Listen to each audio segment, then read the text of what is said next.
Hi everybody, welcome back to Sprueverse, my scale model universe.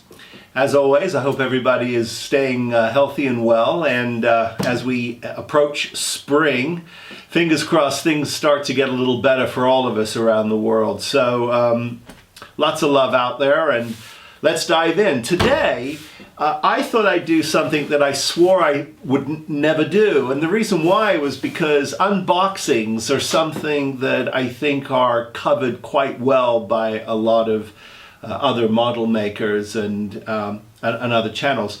But something occurred to me, and that was that because I am constantly reminding myself and my subscribers that this is also a little bit of a test kitchen, is that sometimes it's a lot of fun to show you what things are. It's not necessarily that I'm unboxing it to reveal its majesty, but I just want to show you the quality of something or what these things look like. And sometimes, like me, some of you are going to be purely fantasy guys who only build spaceships and things from the fantasy world. Others are purists and like to do things that are just science fact. So you might build the Apollo, but you wouldn't build the Starship Enterprise. On the other hand, there are some incredibly talented model makers out there who are building mostly aircraft. Somebody like Plasmo. If you don't know his channel, go check him out because he is a master. And the detail is extraordinary, especially on some of those incredibly smaller, like the 135 scale, which is a really tough scale to work in for some people, like myself, because it's very detail oriented and it's a smaller scale. I prefer things to be at a bigger scale, just because they're easier for me to work on. Having said that, of course, any challenge is a fun challenge, and I like to mix it up, and I would recommend that you guys do that too. Sort of plot your year. You can certainly change your mind. I do every 5 minutes, but it's fun to keep it interesting, and if your mojo is dying on a project, don't go back to it. Do something else. Walk away, give it a break, and do something else. And I feel that that to me is advice I give myself, and it has worked quite well. So often you get stuck on something, or you just can't be bothered, or you're not sure you've got the energy. You don't want one project, because then you just kind of, there's nothing for you to do, and you lose the taste for the hobby. And I don't want anybody to lose the taste for this hobby. Stay passionate, and do that by keeping yourself interested in what's on your bench. And hey, so here we go. Without further ado, I want to introduce you to something that just arrived, and it actually just arrived today, which is the 25th of February 2021, if you can believe it. This is, and I cannot get it completely in my camera, my overhead camera, so I apologize. But I will turn it, let me turn it to the main camera, the A camera, and you can see what this is. It is a U-boat, a submarine from World War I. It's the German U-boat SMU-9 from a company called Das Werk. This is a German company, obviously, a small batch manufacturer that I have not built before. And so that's one of the big reasons why I wanted to put this on the bench, is because I thought to myself, first of all, it's a very cool subject matter. World War I is an incredibly unique period in our history. And I really think that sometimes history, and I am a history buff, is a reason for us to want to sort of delve into various different subjects. And this particular U-boat was a petroleum electric submarine of the German Imperial Navy. And on the side of this, let me come in with PhilCam, and we will look at this together. There's a little bit of information about what we've got here. It's a double-hulled U-boat. It was 57.38 meters long, 6.0 meters wide, and it had a draft of 3.13 and a displacement of 493 tons above and 611 tons under the water. It could dive to a maximum of 50 meters in about 50 to 90 seconds. It was powered by a 1,000 horsepower petroleum motor on the surface and a 1,160 horsepower electric motor while submerged. With these, U9 could speed up to 14.2 knots above, 8.1 knots below.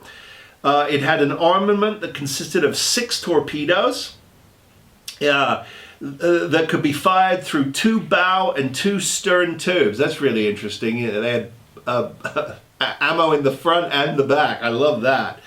The U9 was commissioned as the first ship in its class, July 1908, and it was launched in February of 1910.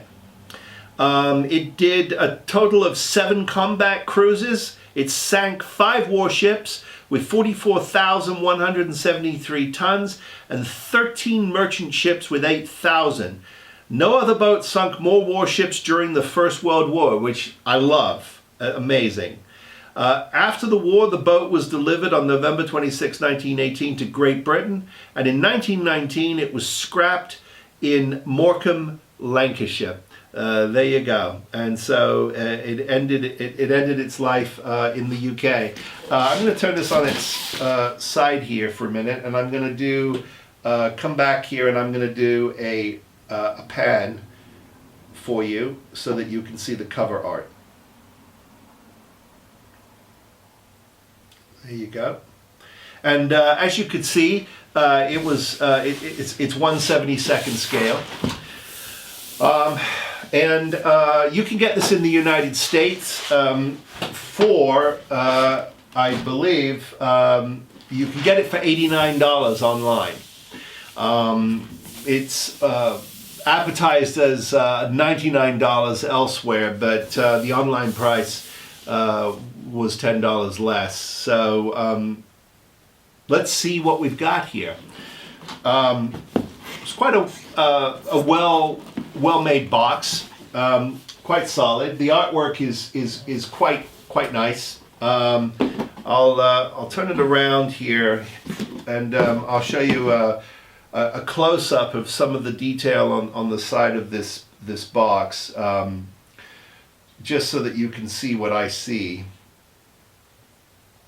Here we go. So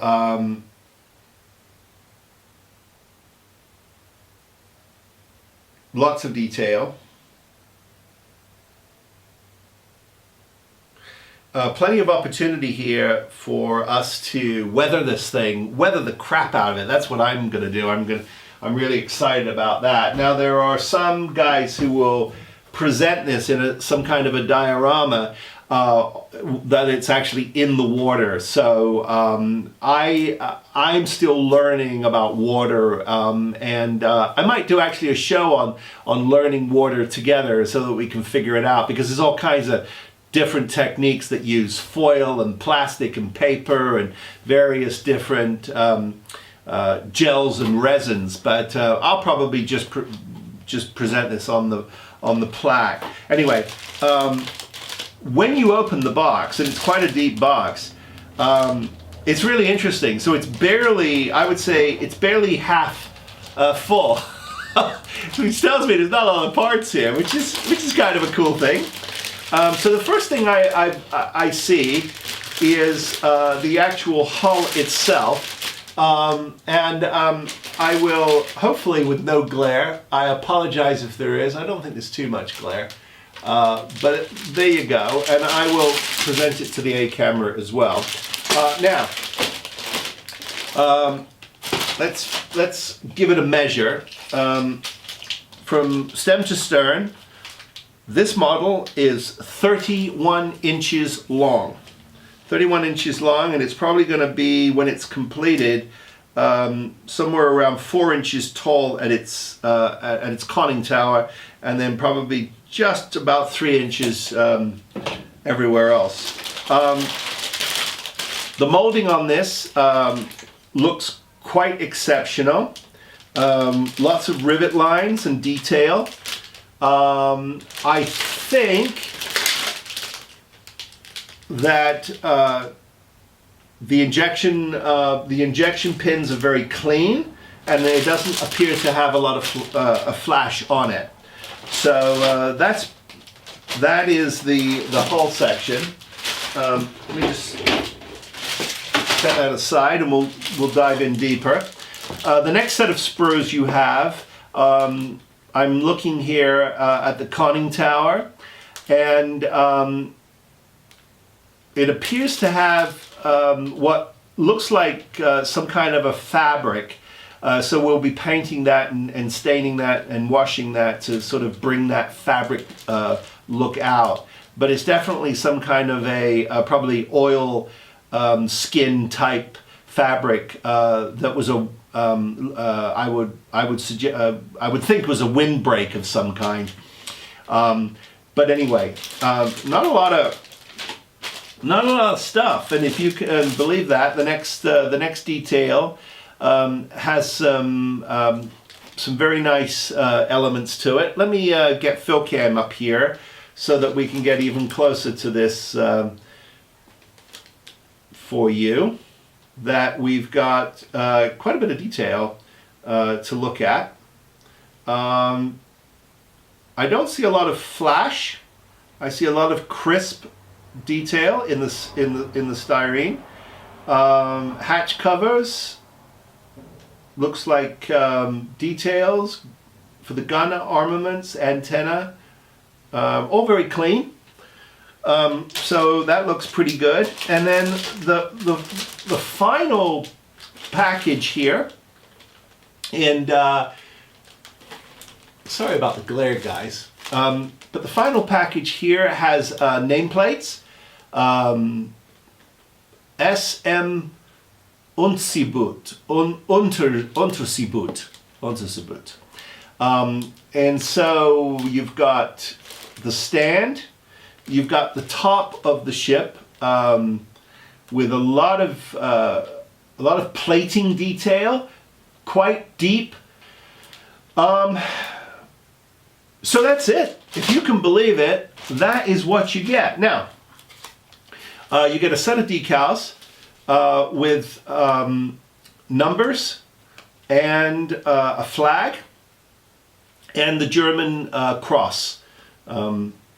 As we know, the symbol that later became popular with the German army and the Germans in World War II. It's actually illegal to print and disseminate, at least here in the United States. So very difficult to get those symbols, but who wants them anyway?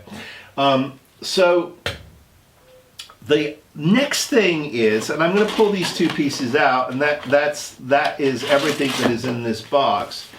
But I want to put these back here for a second and put this over here and show you. Look at this. The first thing you get is well. Let's start with the instructions. The first thing you get is a set of instructions that I have to say I'm very impressed with. It was printed to look like it was on very stained old parchment, and so as you go through the build guide, you'll notice that there are pot stains or coffee stains and stains that are all part of the fun of this print. But it says on the front, "Does Werk." This is model number DW72001. And this is the SM Unterseeboot U9 U-boat. But it also apparently can be built as the U9, U10, U11, and U12 boats if you desire to do that. On the back cover, you get some interesting information about the Werk team. Now, this is the first time I've ever purchased anything from Werk, because I'm not a huge into military builds. There are a few things that I want to build on the channel. As you know, we're building the Spitfire when and if we get D'Agostini to send us replacement parts, but I digress. Harold Bausk is his name. He's the CEO of Werk, and a little bit of his bio and the team that work with him. And they're out of a town called Delmenhorst. But interestingly enough, what I wanted to say about all of this also is that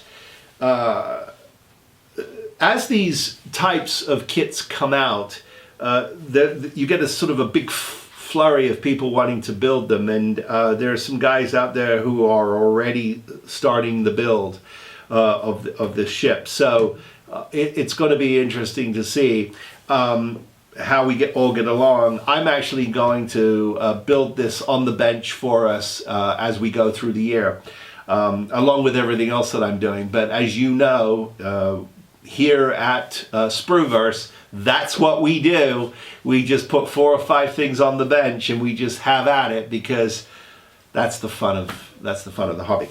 Okay, so inside we get a paint guide, which is terrific. And what I love about these paint guides too is, and let me get this on fill cam for you, because I know sometimes the overhead is not that great.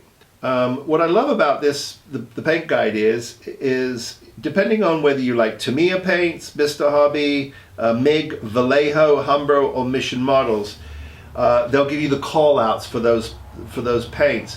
And what I love about that, and I really appreciate about that, is that we all have different taste in paints.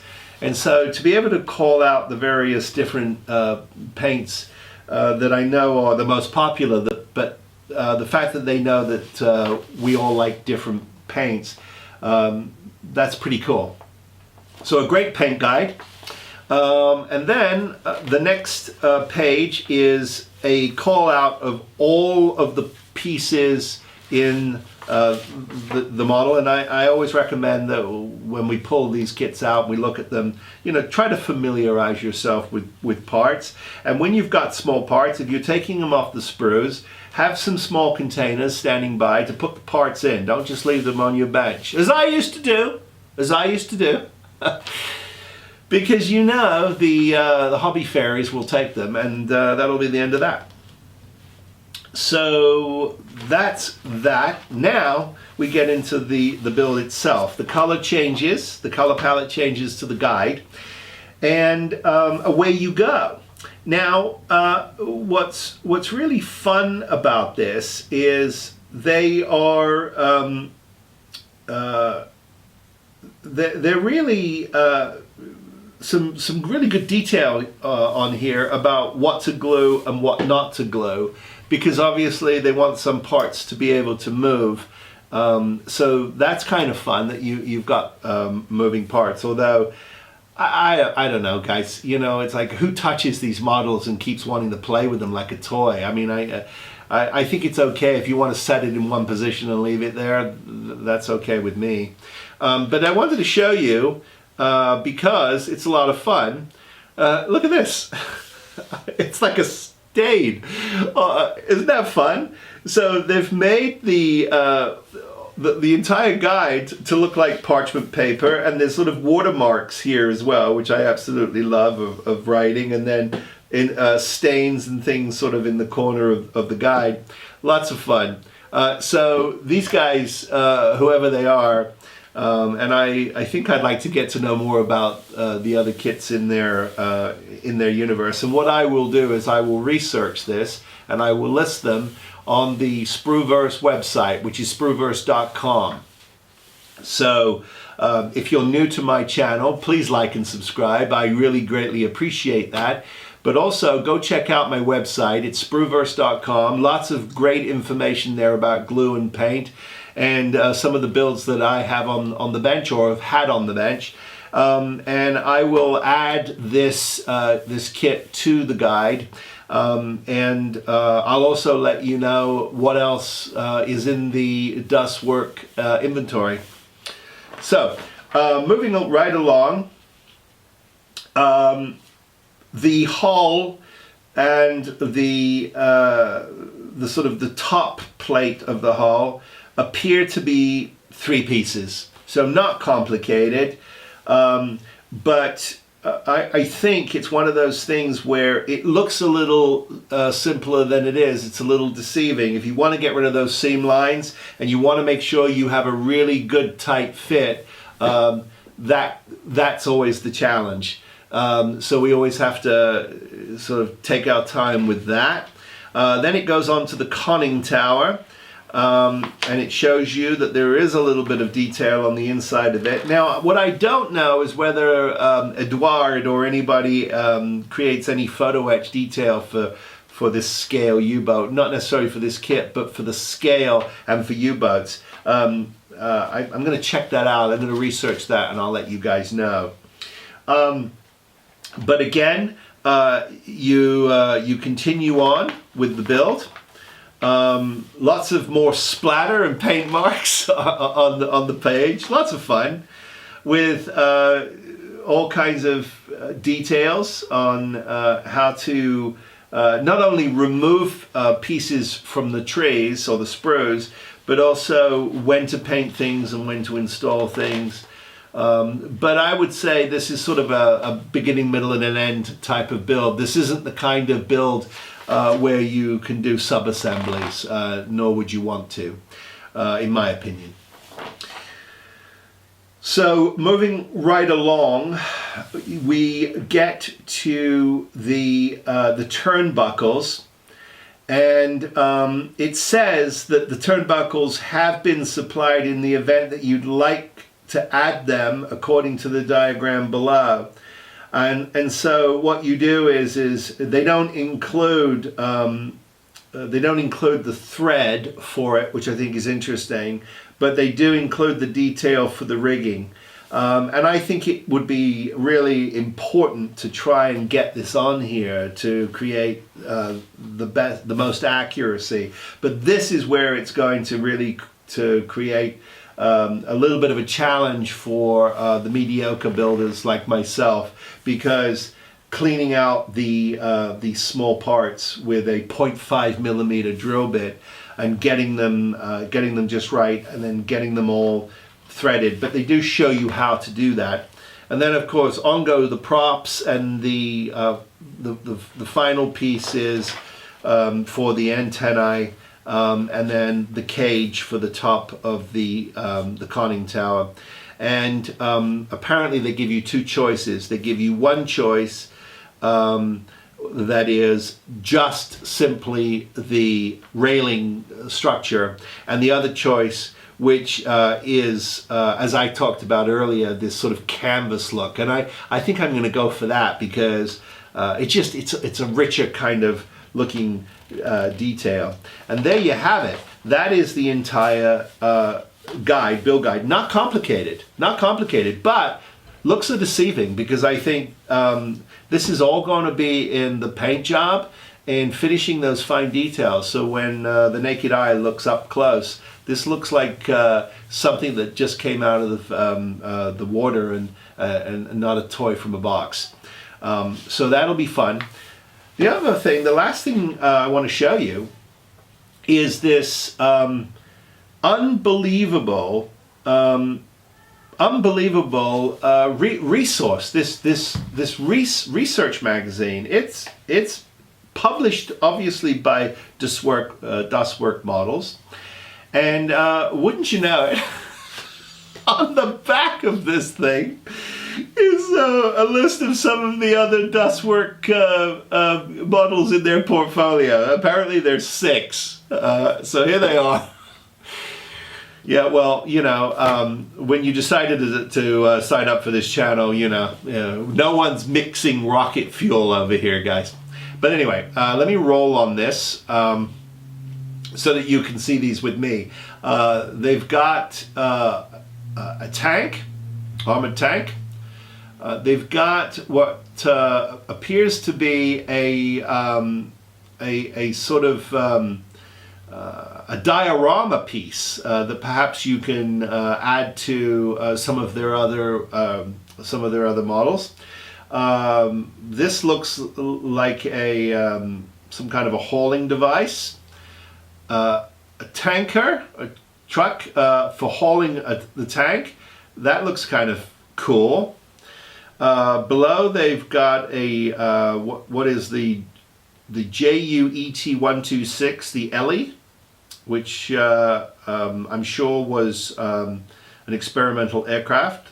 The Ellie or the Volley, and they've got another 135 scale tank. So those are shown on the back cover of this incredibly handy piece of history and detail about the ship. So we'll look at that in just a second. The other thing I do know is that Das Werk is coming out with a diorama for this model. It's not out yet, but I believe it's going to be out sometime this year, and it is essentially you can put the finished model into it and it'll look like that it's in dry dock being repaired. So the backdrop will be painted out as concrete and it'll have a lot of details. Not entirely sure that's something we all can't do ourselves with a whole bunch of styrene and scrap plastic. Maybe we'll try to do that with this ship. Don't know. So anyway, let's take a look, because for them to actually bring this or put this in the kit is just absolutely incredible. You don't see that. But anyway, it has a German text and a British text, all complete.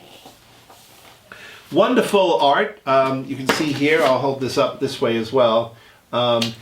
Great artwork of the boat itself. Now, one of the things I really am excited about is these wonderful water stains that are coming down the side of the submarine, from corrosion and from salt water. So that's going to be a lot of fun to paint and texture. And so you get this incredible rich history about the creation of the military and the beginning of the German submarine as an actual weapon, and how it was deployed, how it was built. Just absolutely wonderful. I will lots of technical information about the history of these great boats. So lots of fun information in this magazine. I'm just absolutely floored that they went to this trouble to actually put this in with the kit. So it's going to be a lot of fun to read up about this particular incredible piece of history, and lots of fun. So I just love the detail in this magazine. I just think it's absolutely incredible, full of really rich information, and I've never seen that before in a kit, so this was greatly appreciated. So there you have it. This is the 172 scale SMU-9, the Kaiser's famous U-boat, and it is from a company called Das Werk, and we're going to put it on the bench. And for $90, it's the high end for this scale, but it's a great piece of history, and it is not easy for some of these smaller batch kit manufacturers to compete at any level. And I would have to say competitive kits in this price range are of the same scale. So Airfix obviously comes to mind with some of their larger scale formats like the Hellcat. So anyway, there it is. Thank you for tuning in. Please stay well, stay healthy. Let's build something, guys. And I'll see you next time. Take care, everybody.